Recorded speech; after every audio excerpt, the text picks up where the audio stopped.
But the Trends in International Mathematics and Science study also revealed that Indigenous children in Australia are trailing other students. Joining me now in Sydney is Indigenous academic Dr Anthony Dillon. Anthony, the results show that students from migrant backgrounds outperform students who only speak English at home. But if you dig a little deeper, the study also found that only 39% of Indigenous children met the basic standard for Year 8 maths, compared to 68% of all students. Yes, it's something to pay attention to. And I mean, with the Asian students, that kind of puts a dent in the theory of white privilege being at play here. So we have to look at other factors, I think. Well, what can we do to address that gap and help Indigenous children perform better academically?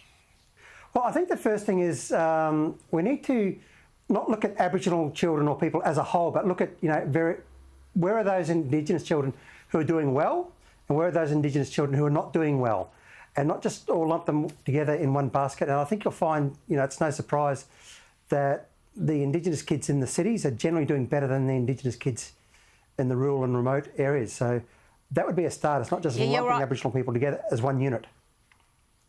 Absolutely, and that's true also for non-Indigenous kids as well. The ones in the cities tended to do better than the ones in regional areas. So that's true across racial lines. Now, you wrote something that I thought was rather profound recently. You said, a problem preventing many academics and politicians from helping Aboriginal people in any practical way is a reluctance to let go of that romanticised, generalised myth of them as having connections with country, well-respected elders and other stereotypes. Can you explain to us, what do you mean by that, and why do you think those stereotypes can be harmful?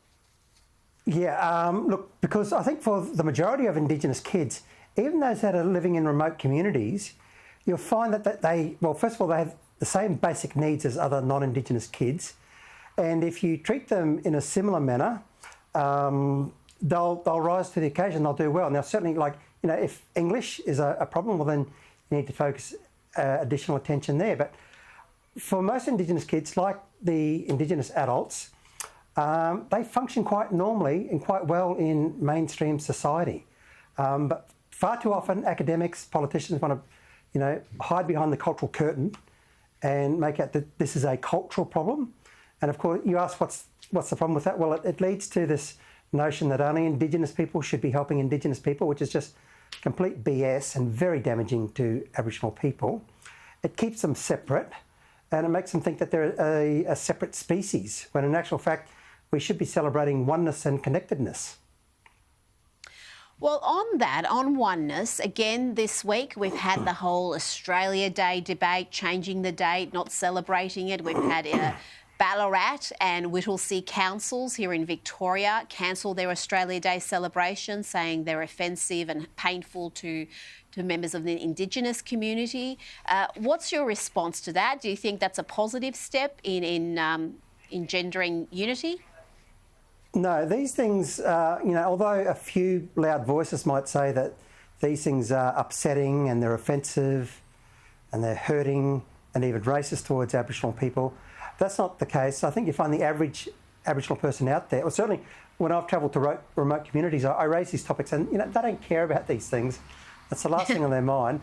But the problem with, if you have a council or whoever, who sort of bow and then, make a change, it then validates or legitimises the person's claim that they really are upset, because they think, well, gee, I really must be hurting, I really must be offensive, or else the council wouldn't have changed this or the government wouldn't have done that or whatever. So we need to be careful with, promoting those sorts of ideas.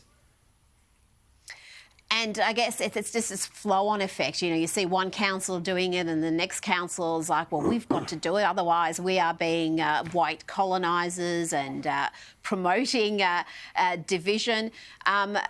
But one of the things that you've also written about is this preoccupation with these sort of issues, whether it's Australia Day, whether it's with the anthem, whether it's with the flag. They actually take away attention from those real issues of substance. What we were talking about earlier about disadvantage in learning outcomes and in rates of abuse. The fact that Indigenous women are 35 times more likely to end up in hospital due to domestic violence than other Australian women. It takes away attention from those issues because we're focusing on flags and anthems. Absolutely. And Rita, you and I have spoken about this before. I've been speaking about it for well over a decade now. Others have been as well. And you're quite right. It takes away attention from the important things. And so we should be focusing on the things we just mentioned. And once we get that right, if that's fine, if people then want to protest about Australia Day, that's fine. Let them do it. That's it, yeah. I mean, deal with the big issues first, then get to the trivial stuff. And lastly, we keep hearing about how Australia is institutionally racist, about all this systematic racism. How much truth is there to that? And how destructive do you think that narrative is? And, if the reality is that there is institutional racism, how destructive is it? Yeah, look, I don't think there's much truth in it at all, and I know I'll be bombarded with hate about this.